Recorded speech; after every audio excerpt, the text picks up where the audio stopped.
Hello and welcome to another episode of The Losers Win Again. I am your host, Jacob Brown, and we are here to talk about the final thoughts for the USFL Draftkings Week 1 slate. Guys, football's back, and I'm super excited to talk about this slate. I've been researching hardcore for the last 2 days whenever the prices dropped. As soon as I saw them, I started researching on these players, who was who, and I've come to find there's not a lot of information out there about these guys, and it's going to be real hard to get an edge, but I hope the information that I drop here today will help you get an edge on the competition as we kick off this USFL Week 1 slate on Easter weekend. Can't wait to get after it, so let's go for it. But before we move on to this video, I just want to say I have a Patreon. The link is down in the description.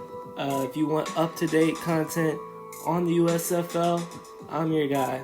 I will also be dropping some Bestball content for the NFL season as soon as the NFL draft ends.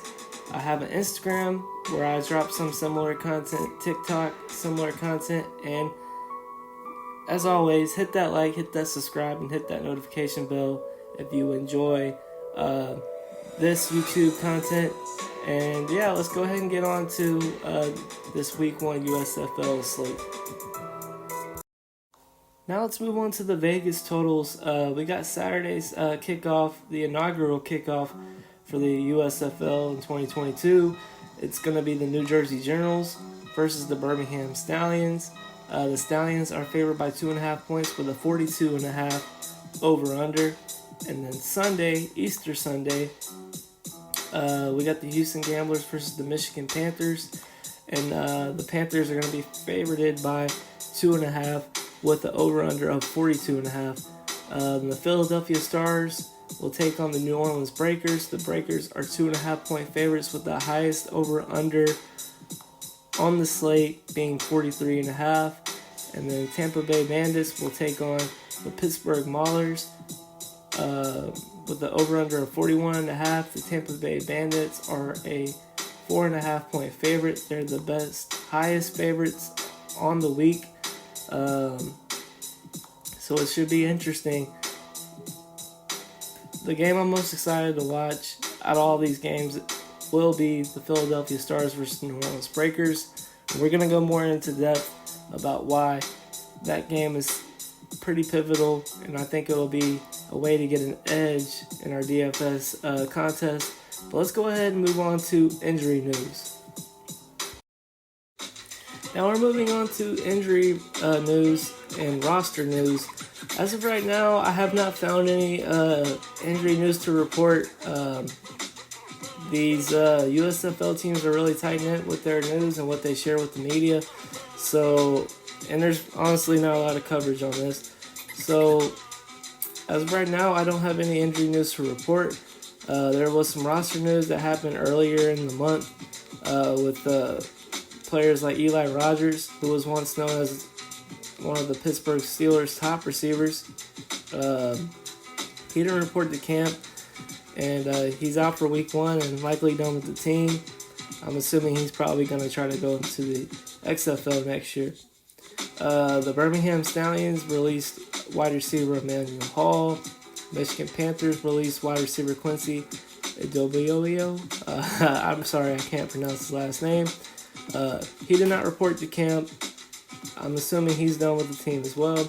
Pittsburgh Maulers wide receiver Davion Smith was also released by the team. Those are the main key roster news that I know of right now. But if you subscribe to my Patreon, it will get you more in-depth on roster news, injury news, if there is any, before tip-off for Week 1. Now we're moving on to the meat and potatoes of why everyone's here. Who the hell are these players, and why should I be drafting them for DFS purposes? I get it. This is one hard thing to do, is to figure out who's who and what's what here in the USFL. But I'm going to break it down and try to make it a little easier for you to digest. So let's get right into it. But before we get into it, just know I have a little X icon, and that's basically telling you the players I have most interest in. The players I do have on my list, if they don't have an X next to them, doesn't mean that I don't want to pick them or I don't like them. It's just I don't know much more about them than you do. And the only reason why they're still on the list of interest is because they were either drafted highly or their price range or just some of the research that I've seen on them. But yeah, the ones with X's are the ones I have the most interest in. So let's go ahead and take a look. Now we move on to the quarterbacks, and I'm excited about this list. To start off, we got Jordan Tiamu at 10,400. He's with the Tampa Bay Bandits. He has the best mobile upside out of all the quarterbacks in the USFL. And I think he's going to be the most fantasy relevant quarterback as this season progresses. Probably the most popular play on the slate. Everyone's going to be talking him up in any content that you see. But yeah, I really enjoy him. But here's a guy that's going to get you some edge on the competition, and that's Kyle Slaughter, who's been on several NFL rosters, played in a lot of preseason games. He's Mr. Preseason at the quarterback position here on this list at least. And he's at $10,000. He's on the New Orleans Bandits. And I expect him to throw more than any other quarterback this week in particular, and most weeks, because he doesn't have a lot of mobile upside that's going to flash you, but he has a great pocket presence, and he has a great list of receivers that we're going to get to as we continue on with the positions. But Kyle Slaughter, definitely somebody I want on my team. Brian Scott, 9,200 with the Philadelphia Stars. He has chemistry with his pass catchers and coach. He was former Spring League champs with them. A lot of the players he played with on that team are now on this team. And chemistry is important because a lot of people don't realize that these teams haven't had very much time to practice together. So with that being said, I think that's important when we're getting ready to roster our teams. And last on the list, I don't really have a lot of interest in, but Kyle Luetta. He's at 9,800 from Pittsburgh. I just don't think Pittsburgh's going to be that good of a team this year, but sometimes when teams are down, you end up throwing the ball a lot more. And Kyle Luetta does also have some NFL experience. He's been on some practice squads. He's been third strings. But yeah, I think there is a little edge if you want to give him a shot if you're playing those big 150 max GPP tournaments. But yeah, that's the quarterback list for me. Those are the guys that I'm targeting for week 1. Now we're moving on to the running back position. And honestly, when I was looking at this slate for the very first time, and I clicked on like the player selection position on Draftkings when you set your lineups, there was only one running back slot. And then a bunch of flexes where you could put running backs in other spots if you want. But I was real surprised by that. There was only one designated spot for running back. And I think that's going to be a very interesting way to get different. So yeah, let's just go ahead and talk about some of our top running backs. We got B.J. Emmons at the very top, the most expensive running back on the slate at 8,400. The main reason why I like him is he is one of the two backs on the roster for the Tampa Bay Bandits, and he should get the bulk of the workload week 1. And not to mention, they're the heaviest favorites on the slate, which is another good thing. Then we move on to Darnell Holland at 8,100 for the Philadelphia Stars. Not very interested in him at this moment. This game is going to be competitive, and he could be a very good reason why they're going to be competitive. But I think I'd rather just go ahead and pay up for B.J. Emmons. Mike Weber, 7,500 for the New Jersey Gamblers or Commanders. He doesn't seem very flashy to me. I haven't been able to find much stats on him. He seems like a decent player, but in my opinion, I would rather just pay up for B.J. Emmons or drop down to the next guy I'm getting ready to talk about, and Stevie Scott at 7,400. He plays for Michigan Panthers. Look, Jeff Fisher is the head coach of the Michigan Panthers, and that means one thing and one thing only. They're going to run the ball, and then they're going to run the ball some more. The Panthers are projected to be the most run-heavy offense this season, and he was the first back selected for the team. One of the youngest players in the league, which is another thing. I believe he's 21, close to 22 years old. So there's still a lot of miles left on those tires, and I'm willing to roster him, and I think you should too. Then we move on to Larry Rose at 7,000 flat. He's on the New Orleans Breakers. Projected to be the starting back. Has a great receiving upside. Averaged 3 receptions per game in college, which is pretty good. Probably one of the best pass-catching backs in this league. And I'm going to be willing to roster him in some way. So then we move on to Dalen Dawkins at 6,500. He's with Houston. Not a lot of interest in him. I'd rather pay up for Larry Rose or Stevie Scott. And then Tony Brooks, he's with Birmingham Stallions. 6,300. Just not a lot of interest. That could change as we prepare for this week. I mean, there's still a lot of stuff that could come out before kickoff, but yeah, I'm just not very interested in him because I would way rather just pay down for this guy here in Garrett Groshek at 6,200. He's playing for Pittsburgh.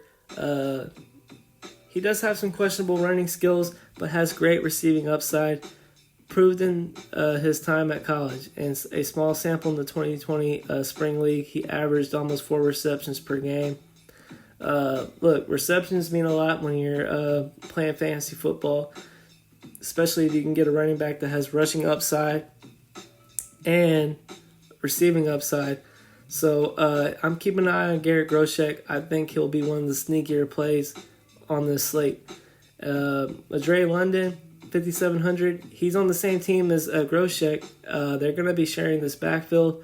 I feel like Madre London will have the early down carries, and Garrett Groshek will be your third down back. CJ Marble of Birmingham, not very interested in him. Juwan Washington, don't have many thoughts about him. And TJ Logan, he's very cheap, but I just don't have very many thoughts on him either.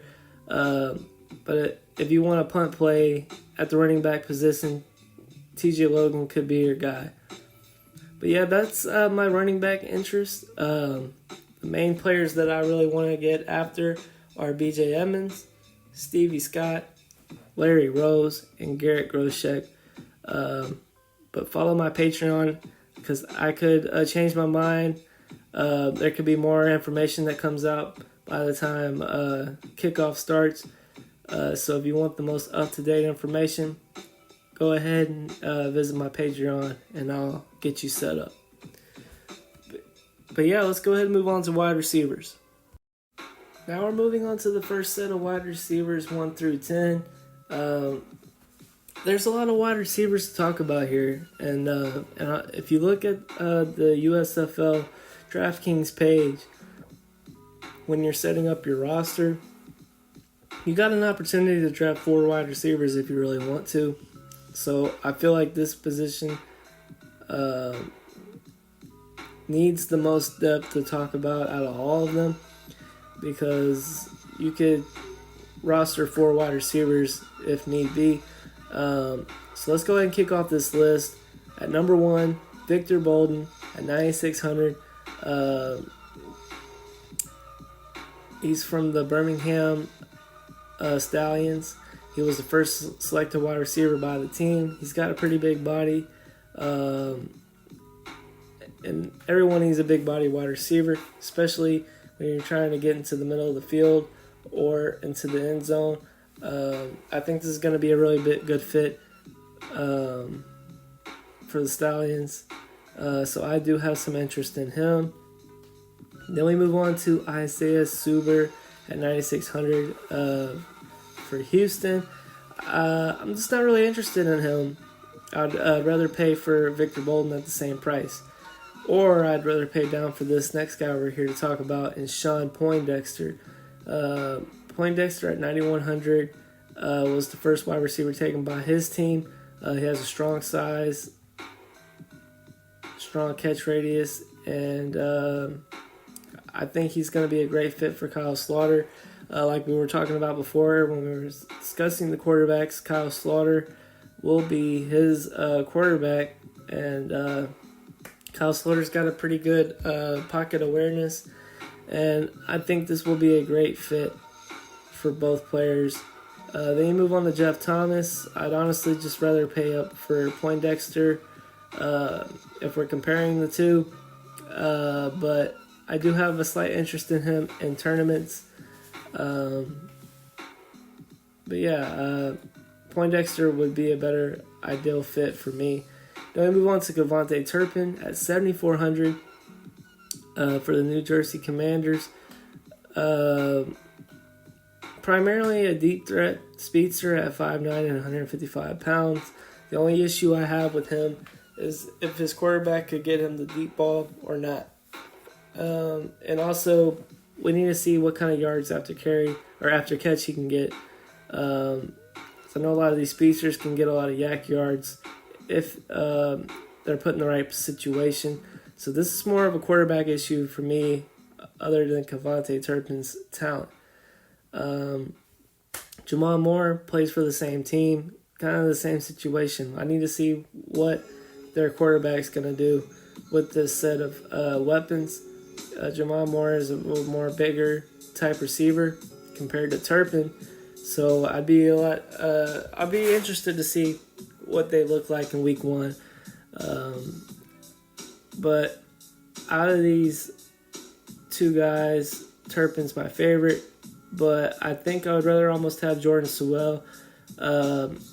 He's with the Philadelphia Stars. He's at $7,200, so just $200 less than Gavontae Turpin.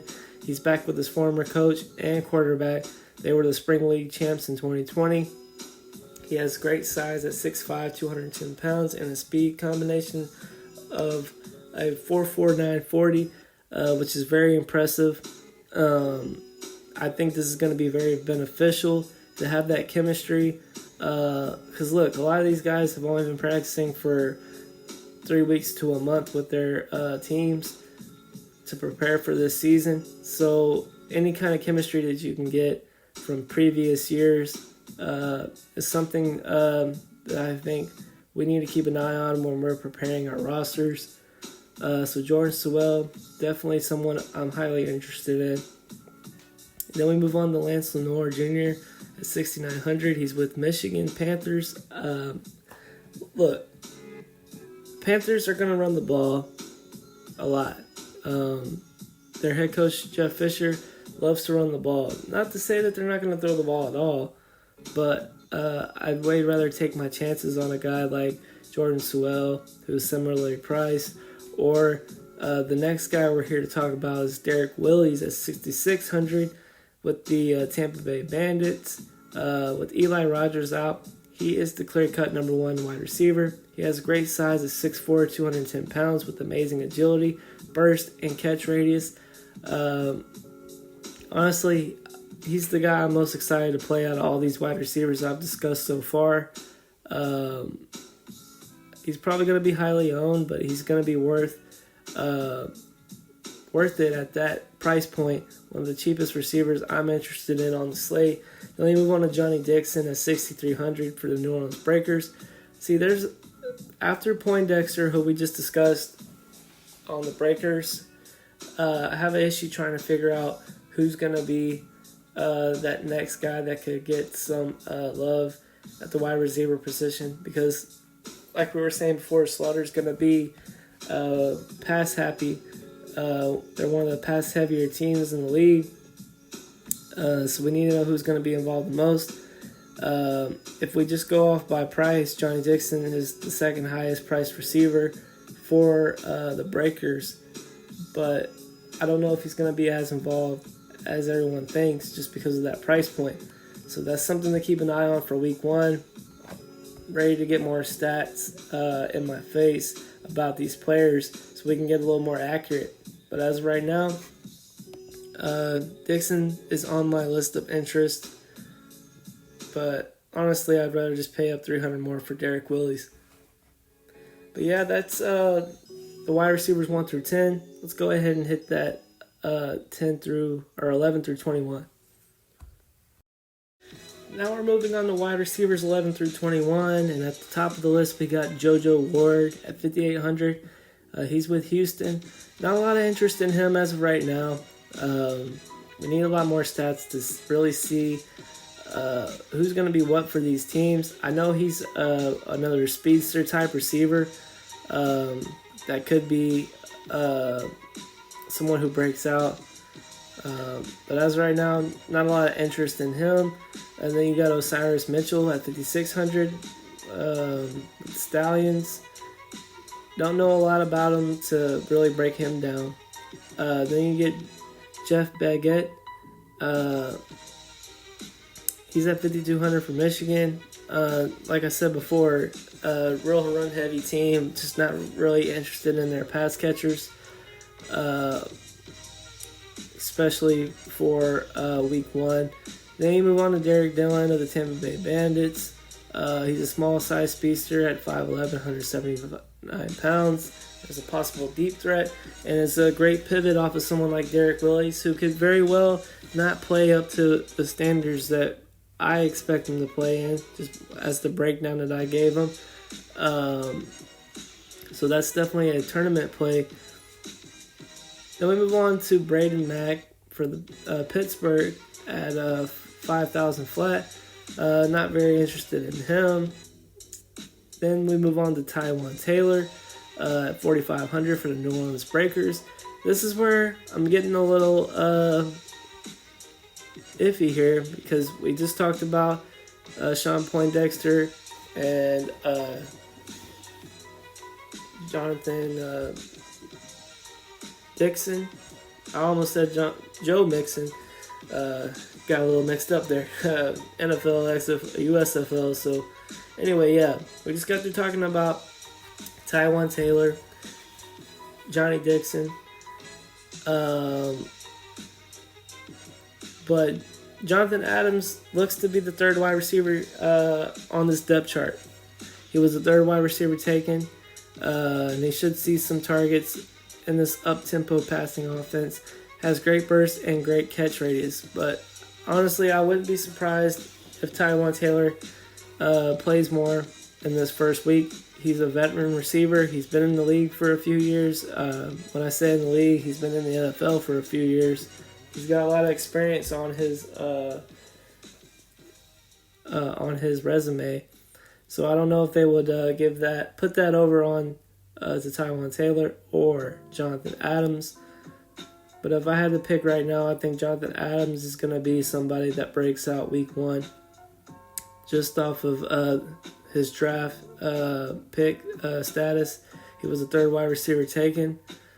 So we'll see what happens there. You got Brennan Eagles for the Philadelphia team at 4,400. Not very interested in him. Then we move on to Peyton Ramsey of the Stallions. I think that could be an interesting play. Chad Williams, 3,200, New Orleans Breakers. Look, guys, they're going to be a pass-happy team. And if you can get someone like Chad Williams at 3,200, why not? And then last on the list, Marlon Williams at 3,000. Definitely has some interest in him, but he was just recently signed with the team. So he's a big body receiver, something that most teams lack, especially at this level of play. So he could be someone down the road that we're going to watch for. Maybe we'll get to see him play a little bit in this week 1 slate. But yeah, those are my wide receivers. I'm really interested in the New Orleans Breakers receivers, the Tampa Bay Bandit receivers. But yeah, let's go ahead and move on to the tight end position. At the tight end position, you got Kerry Angeline at the top with 5,800 for the Stallions. Not very interested in him just due to the price point. You got basically four positions where you could take a tight end or a wide receiver or a running back with the 2 flexes. And there's no tight end position on this roster, so I'm not going to waste my money on a $5,800 tight end that could not perform. We always see tight ends disappoint.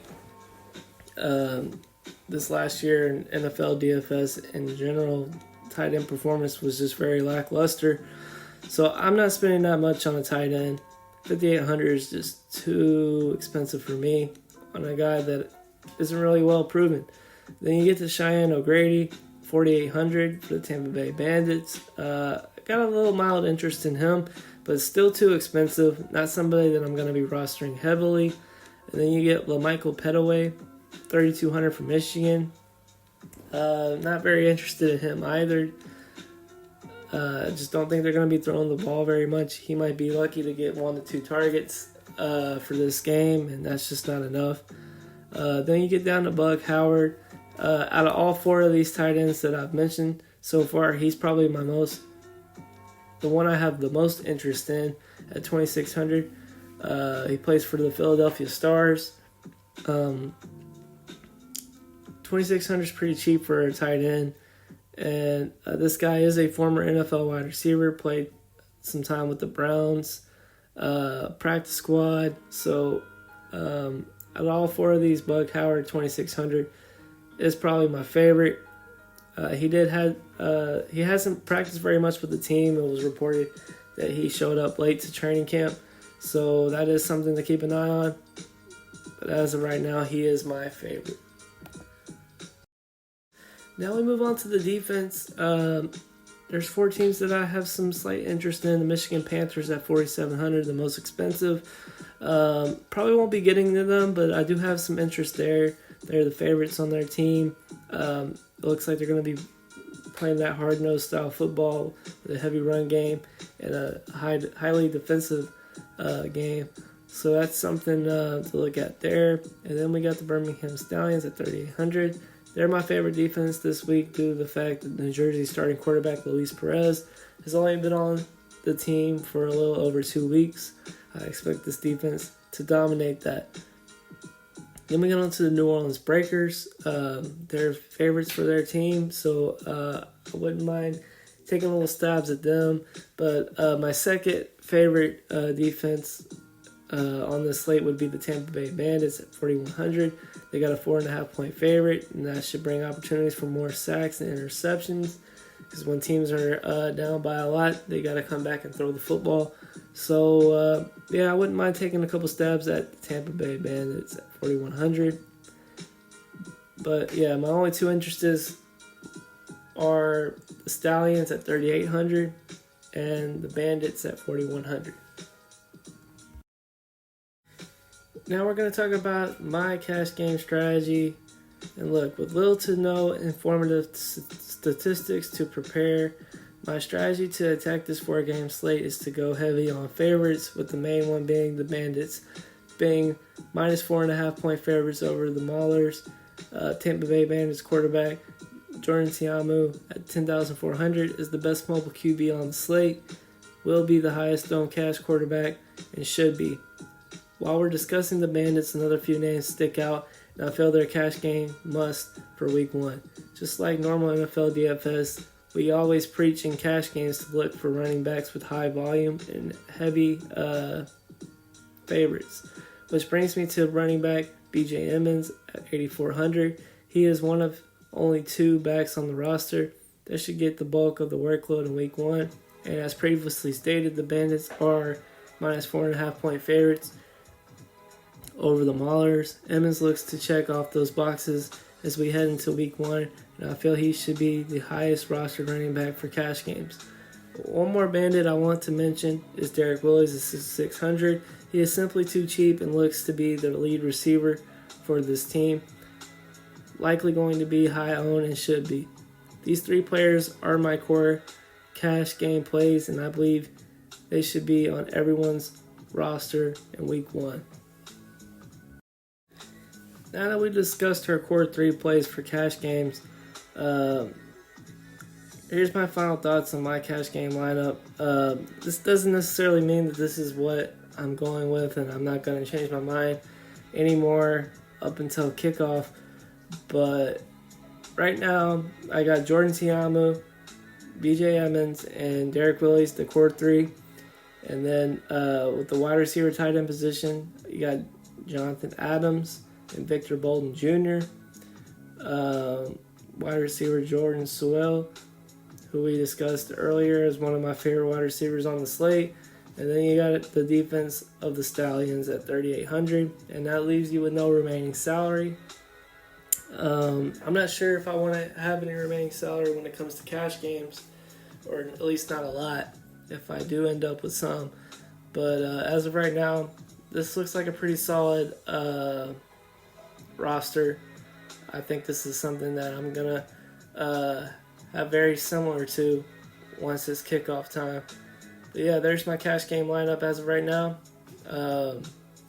Look, don't just copy and paste this or pause it and copy it down, and don't do any more research up until kickoff Saturday, because I mean that's just a huge mistake on your part. I give out these lineups to just give you an idea of what they should look like. I would definitely stick with this core 3 though of Tiamu, Evans, and Willis. But other than that, I don't have much else to say. Let's go ahead and move on to our GPP strategies. Now we're moving on to our single entry 3 max GPP strategy. This week I will be playing heavier in cash games than usual due to the lack of statistics. However, I will be playing in some small field single entry and 3 maxes with nothing much but depth charts and ownership to go off of. It may be a little challenging to get an edge against your opponents. While ownership is the main key, it's going to factor most people's decisions. I'm going back to the Vegas odds to help me. For starters, depending on the size of the contest, fading Tampa Bay Bandits QB Jordan Tiamu at 10,400 will be something I consider just due to ownership and people's lack of knowledge on other teams that will help create an edge there. Secondly, stacking heavy on both sides of the Philadelphia Stars 2.5 versus the New Orleans Breakers 2.5 over under 43.5 will be my main go-to. It's the highest over under and the most hopeful shootout on the slate. I have interest in both QBs Kyle Slaughter and Byron Scott and their pass catchers. Just like NFL DFS, stacking will be integral in your long-term success. Now moving on to our top stacks. This is an integral way to win long-term in DFS, and this rule applies to the USFL as well. Here at the top of the list, we got the Tampa Bay Bandits with quarterback Jordan Tiamu at 10,400, wide receiver Derek Willis at 6,600, wide receiver Derek Dillon at 5,100, tight end Cheyenne O'Grady at 4,800. Then our next team is the New Orleans Breakers. Quarterback Kyle Slaughter at 10,000, running back Larry Rose at 7,000, Sean Poindexter 9,100, wide receiver Jonathan Adams at 4,200. And then the bottom out the list, we got the Philadelphia Stars, quarterback Brian Scott, wide receiver Jordan Sewell, wide receiver Brandon Eagles, and tight end Buck Howard. Keep in mind, there is other pass catchers and running backs on these teams, and I don't mind some of the other ones. I mean, you can go back and look at the players' interest and see what players I'm interested in on each of the teams. But these are the guys that I'm going to be targeting whenever I'm creating rosters. That's not to say that if you do a Tampa Bay stack, don't play Brandon Emmers or BJ Emmers. I don't mind if you play BJ Emmers in a Tampa Bay Bandit stack. There's only 8 teams, so it is a little difficult to say, like, oh, I'm only playing these players from these teams. I mean, you can't always do it, but yeah, I'm okay with that. The reason why I got Larry Rose with the Breakers, he's a running back, and the reason why I got him is he's probably the best pass-catching running back in the USFL, so I don't mind having him rostered. But yeah, this is just a tool to help you get started in creating your tournament stacks, and I hope it's useful. But let's go ahead and move on to our final thoughts GPP lineup. For our final thoughts on this single entry lineup, I'm going with a New Orleans Breakers stack. We got Kyle Slaughter, Rose, Sean Poindexter, and then we're running it back with Jordan Sewell. And then we got one of the core plays for our cash games in Derek Willis. I think he's just going to be one of those must plays. And then we got running back Gary Groshek. I really think he's going to be one of the most underlooked running backs on the slate. So definitely somebody I want to roster. And then you got your defense, the Birmingham Stallions. I think they're my favorite defense on the slate as of right now. And look, this is not my final lineup, so don't screenshot this and put it in, because it's stuff can change from here to now. But this is just a process I like to go through when I'm getting ready to set up my lineups. I create a player pool. I create a stacks that I like. And I just thought I would share that with you guys. But yeah, there's my final thoughts on single entry GPP lineups. Yeah, let's go ahead and move on. Well, that's it for us here at the Losers Win Again channel. If you got any information out of this video, if you liked anything that you heard, hit that like, hit that subscribe, and hit that notification bell if you want to see more USFL content on this channel. And don't forget, I got a Patreon. The link is now down below. Yeah, guys, if you want updated content for this USFL, it's a lot of stuff that we don't know about these players, and as soon as I find out some information, I'm going to drop it in that Patreon. So go ahead and take a look at that. If you need some useful content, I'm your guy. And I also got an Instagram where I'll be dropping some little snippets of this video, and I got a TikTok where I'll be dropping some snippets as well. But yeah, thanks for watching, and we'll see you next time on the Losers Win Again.